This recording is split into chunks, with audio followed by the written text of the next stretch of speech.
Ursula von der Leyen announced a strong environmental ambition as the cornerstone of this new European Commission, and the expectations of the European Parliament in this area are also very high.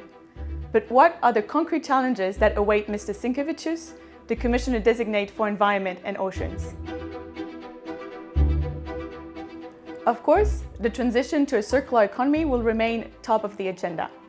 Tackling plastic pollution will remain a key priority, moving from single-use plastics to plastic packaging in general.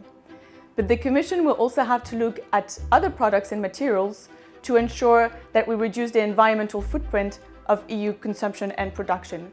And whether it is textiles, electronics, construction products, Mr. Sinkevicius will have to present a solid plan to convince the European Parliament. He will also have to answer to the calls for the development of a non-toxic circular economy with clean materials. The second major priority for the Environment and Oceans Commissioner will be the zero pollution strategy.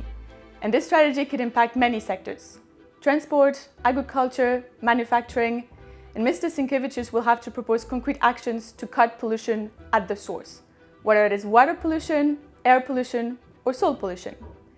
And this strategy also links to chemicals policy.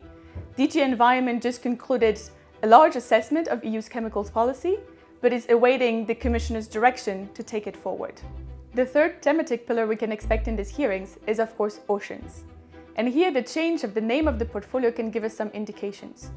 Moving from environment and fisheries to environment and oceans shows how the EU's fisheries policy has to be fully integrated with the EU's environmental objectives. Of course, it relates to the fight against plastic pollution that we've already mentioned, but it also linked to biodiversity and biodiversity policy. It will be important for the Commissioner to take this into account as stocks from the North Sea and the Baltic are decreasing, and climate change is driving fish stock up north. During this week's hearing, Mr. Sinkevicius will shed more light on how he intends to tackle those challenges.